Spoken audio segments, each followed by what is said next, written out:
Hello everyone and welcome to my channel. এখন আমি যে সিনেমার গান নিয়ে কথা বলবো, আগে সিনেমার নামটা বলে নিই। সেটা হচ্ছে ভিকি বিদ্যা কা वो वाला ভিডিও। এই সিনেমার দুটো গান বেরিয়েছে, একটা হচ্ছে তুম জো মিলে হো আর একটা হচ্ছে মেরে মেহবুব। এই দুটো গানের আগে আমি ডিফারেন্সেসটা বলে দিই। এই দুটো গান পরপর বেরিয়েছে, আমি ডিফারেন্সেসটা বোঝানোর জন্য পরে ভিডিও বানাচ্ছি। একটা গান হচ্ছে হাজব্যান্ড ওয়াইফের কেমিস্ট্রিটাকে খুব সুন্দরভাবে পুল অফ করা হয়েছে, আর আর একটা গান আমার মনে হচ্ছে মেরে মেহবুব, যেটা এটা আমার মনে হচ্ছে না যে সিনেমার মধ্যে এটা থাকবে। এটা জাস্ট একটা প্রমোশনাল মেটেরিয়াল হতে পারে, বা এটা শেষের দিকে, সিনেমার শেষের দিকে এই গানটাকে হয়তো দেখানো হতে পারে, বা কোনো স্বপ্নের দৃশ্য হতে পারে। যে কোনো জিনিস এটা কিন্তু হতে পারে, কিন্তু রিয়েলিস্টিক ম্যানারে ওই তুম জো মিলে হো ওই গানটা কিন্তু রিয়েলিস্টিক ম্যানারে, কারণ সিনেমাটা যেভাবে তৈরি হয়েছে, যে এরকম প্রেক্ষাপট এখানে দেখানো হচ্ছে, সেই হিসেবে কিন্তু ওটা রিয়েলিস্টিক ম্যানারে। আর মেরে মেহবুব গানটা ডান্স নাম্বার। এরপর আমি যদি বলি গানের কথা, গান কিন্তু দুটোই ভালো হয়েছে। আহ, আপনারা যদি ভিডিওগুলোকে বাদ দিয়ে শুধু যদি গান শোনেন, গানগুলো কিন্তু দুটোই শ্রুতি মধুর গান। আমি এটা বলছি না যে একদম সেই মনে রাখার মতো গান, না, শ্রুতি মধুর। আর এখনকার দিনে মনে রাখার মতো গান কে বানায়? শ্রুতি মধুর বানায়। তো শ্রুতি মধুর গান। আহ, এখানে সচিন জিগের ওনারা সুর দিয়েছেন এবং গেয়েছেন বিশাল মিশ্রা।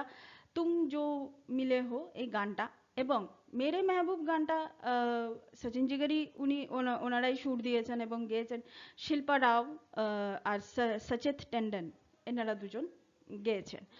তো গানটা, বিশেষ করে মেরে মেহবুব, আপনারা ভিডিওটা বাদ দিয়ে যদি শুধু গানটা হেডফোন লাগিয়ে, আমি নিজে হেডফোন লাগিয়ে শুনেছি, ভিডিও আমি তখনও দেখিনি, যদি শোনেন না গানটা, কিন্তু রিয়েলি ম্যানারে এটা কিন্তু ভালো লাগবে গানটা শুনতে।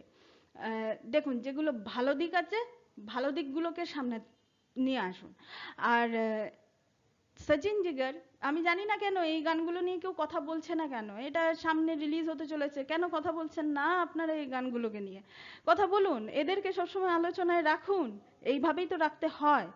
আহ, তো এনিওয়ে, এবার যদি আমি ভিডিওটার কথা বলি, তুম জো মিলে হো যে ভিডিওটা যেভাবে দেখানো হয়েছে, সেই ভিডিওটাতে যেটা দেখানো হচ্ছে যে হাজবেন্ডের যা প্রফেশন সেটা হচ্ছে ওই মানে মেহেন্দি মেহেন্দি লাগানো, যে প্রফেশনটা, সেই প্রফেশনটাকে কিন্তু এই গানটার মধ্যে শুরুর দিকে কিন্তু দেখানো হয়েছে, এবং সেখান থেকেই কিন্তু গানটা শুরু হচ্ছে। এবং এরপরে সেখানে আমরা কিন্তু তৃপ্তি ডিমরির ক্যারেক্টারটাকে দেখতে পাচ্ছি।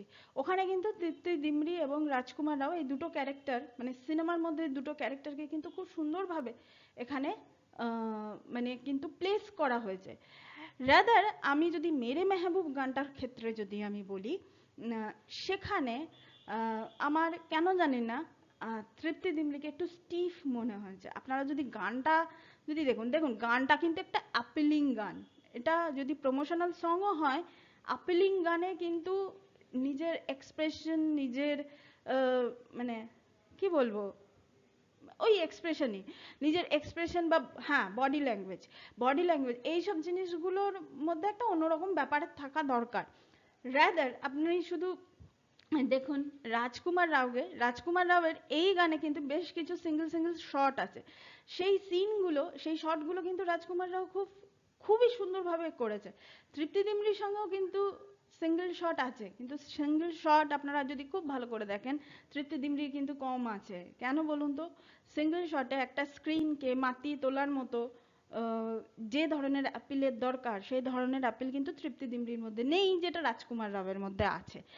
ডেফিনেটলি রাজকুমার রাও যে কোনো ক্যারেক্টার যে কোনো মানুষের সঙ্গে এত সুন্দর, সেই ক্যারেক্টারটা যেরকমই হোক, এত সুন্দরভাবে সে ফুটিয়ে তুলতে পারে না, আপনার দেখে মনে হবে কি বলুন তো, রিয়েলি সেই মানুষটা আপনার সঙ্গে এরকম ভাবেই ট্রিট করছে।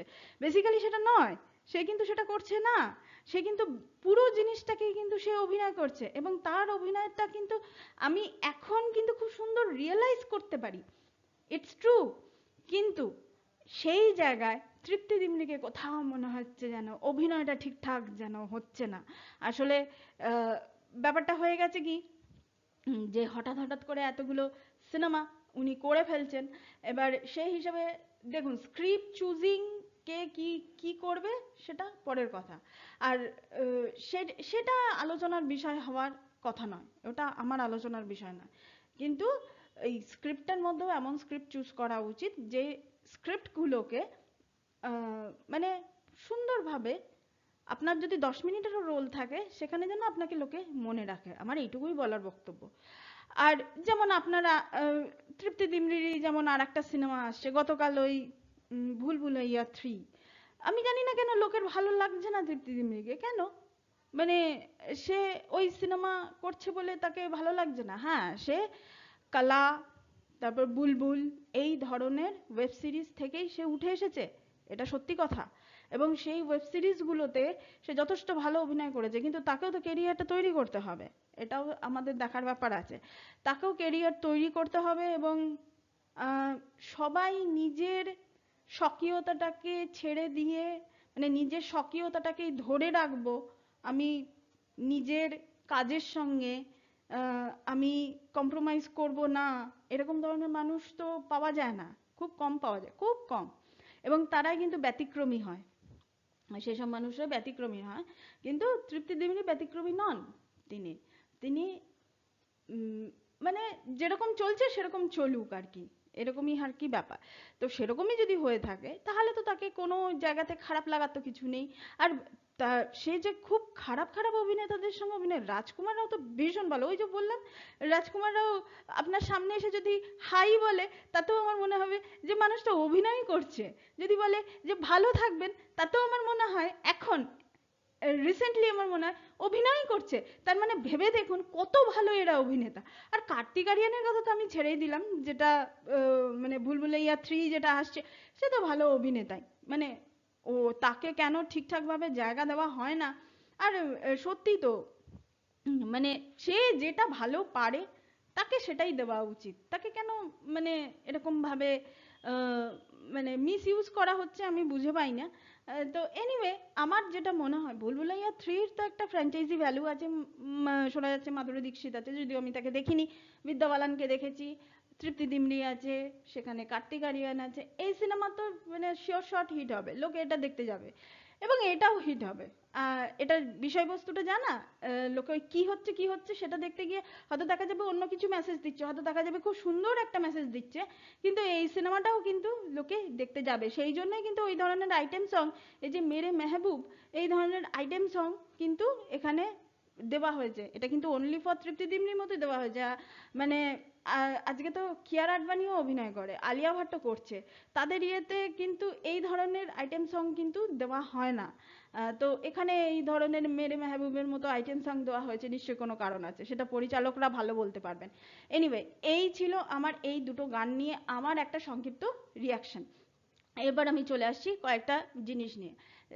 আমাদের কমিউনিটিতে কি বেশ, আমি এটা তাদের উদ্দেশ্যেই বলতে চাই দুটো কথা, যে এক নম্বর হচ্ছে আমার যে লোগোটা চেঞ্জ হচ্ছে, লোগোর কিছু স্যাম্পল আমি কমিউনিটি ট্যাবে দিয়ে দেবো। সেই স্যাম্পলগুলোকে মানে তারাই বলবেন যাদের সাবস্ক্রিপশন মোটামুটি 20,000-এর কম, যাদের সাবস্ক্রিপশন 20,000-এর বেশি হয়ে গেছে আমি তাদেরকে এইসব জিনিসগুলো জিজ্ঞাসা করার প্রয়োজনও মনে করি না। তার কারণ হচ্ছে যে আমার যে সাবস্ক্রিপশন বেস, আমার দুটো চ্যানেল মিলিয়েও সাবস্ক্রিপশন বেস কিন্তু অত বেশি নয়। তো সেই হিসাবে আমি সবসময় আমার থেকে যারা বেশি আছে, নিয়ারেস্ট কারা থাকবে, 5,000, 10,000, 15,000, 20,000, যাদের সাবস্ক্রিপশন বেস আছে আমি তাদের কাছেই যাব না, এটাই তো যাওয়া উচিত। তো সেই হিসেবে আমি বলবো যে আমি দুটো করে ছবি, দুটো করে লোগোর ছবি আমি কমিউনিটি ট্যাবে দিয়ে দেবো। আপনারা কাইন্ডলি যে কোনো একজন মানে আপনারা যদি বলে দেন যে হ্যাঁ এটা ঠিক ওটা ঠিক, বা একটা কিছু সমালোচনা যদি, একটা ক্রিটিসিজম যদি করে দেন, তাহলে কিন্তু আমার ক্ষেত্রে এই লোগোটা লাগানোর ক্ষেত্রে আমার সুবিধা হবে। তো দুটো চ্যানেলের জন্য দুটো দুটো করে লোগো আমি একই দিনে নিয়ে আসবো, কবে নিয়ে আসবো সেটা আমি আপনাদেরকে জানিয়ে দেবো। 2 নম্বর, আপনারাও এই সব সিনেমা যেমন কার্তিক আরিয়ানের ভুলভুলাইয়া 3 আসছে, তারপর এই যে ভিকি বিদ্যা কা वो वाला ভিডিও, এই সব ধরনের যে সিনেমাগুলো আসছে, আপনারা কথা বলছেন না কেন? আমি সিরিয়াস নোটেই আমি কথাটা বলতে চাই যে আপনারা কথা বলছেন না কেন? আমি জানি SRK, আলিয়া ভাট, মালায়ালাম ইন্ডাস্ট্রি, তারপর হচ্ছে কি বলবো, কোরিয়ান ড্রামা, এগুলো নিয়ে ঘন্টার পর ঘন্টা আলোচনা করতে ইচ্ছা করে, কিন্তু এদেরকে নিয়ে আপনারা ভিডিও বানাচ্ছেন না কেন? এরা হচ্ছে জেনারেশন নেক্সট, নেক্সট জেনারেশন এরা আসছে। তো জেনারেশন নেক্সট যারা আসছে তাদেরকে নিয়ে বেশি বেশি করে ভিডিও বানান, দরকার পড়লে ছোট ছোট ভিডিও বানান, 3 মিনিট 4 মিনিটের ভিডিও বানান, বানান।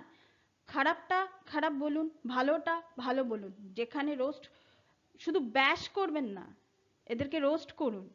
রোস্ট, ব্যাশ, বিতর্ক এইসব জিনিস থাকলে এরা সবসময় লাইমলাইটে থাকবে। হ্যাঁ, আর ভালো কাজ করলে তো সে তো ভালো বলবেনই, সেটা তো নিয়ে তো আর আমাকে আলাদাভাবে তো কিছু বলতে হবে না, এটা বলবেন। কিন্তু কি বলুন তো, এইসব সিনেমাগুলোকে লাইমলাইটে নিয়ে আসুন। এটাও তো দেখার দরকার যে আমাদের নেক্সট জেনারেশন তাদের সিনেমার গোড়াপত্তন কিভাবে করছে, মানে তাদের সিনেমার, তাদের যে ইন্ডাস্ট্রি, সেই ইন্ডাস্ট্রির ভিত কিভাবে হচ্ছে। আর কার্তিক আরিয়ান তো একটা ইন্টারভিউতে তিনি বলেইছিলেন যে আমি হচ্ছি লাস্ট সুপারস্টার, তিনি তো নিজেই বলেছিলেন, এটা তো রেকর্ডেড, এটা নিয়ে তো কোনো কথা হবে না, এই জিনিসটা তো রেকর্ডেড। তো সেই হিসাবে তো আমরা তো এই জিনিসটা তো ভরসা করতেই পারি। রাজকুমাররাও কোনোদিন এরকম ধরনের স্টেটমেন্ট দেননি, সেটা ঠিক আছে। এবার মনে মনে ভাবেন কিনা সেটা তো আমি জানি না। এবার আমি ধরে নিচ্ছি দুজনেই সুপারস্টার, তো দুজনেই সুপারস্টার যখন, সুপারস্টারদেরকে নিয়ে কথা বলবেন না কেন? তাদের তো আপনাদেরও ভিউজ আসবে। এই যে দেখুন আমি এই ভিডিওটা বানাচ্ছি, কিসের জন্য বানাচ্ছি? সিনেমা আমি এখনো দেখিনি, বিষয়বস্তু যে খুব আহামরি তা না। তো আমি তো তাহলে জিগরা নিয়ে বেশি আমি ভিডিও বানাতে পারি, জিগরার বিষয়বস্তু আমার মনের মতো বিষয়বস্তু, তাহলে তো আমি সেটা নিয়ে বেশি ভিডিও বানাতে পারি। তাহলে আমি এইগুলো নিয়ে ভিডিও বানাচ্ছি কেন? ভিউজ আসবে, সিম্পল হিসাব। নিজের আখেরটা তো নিজেকে গোছাতেই হবে না?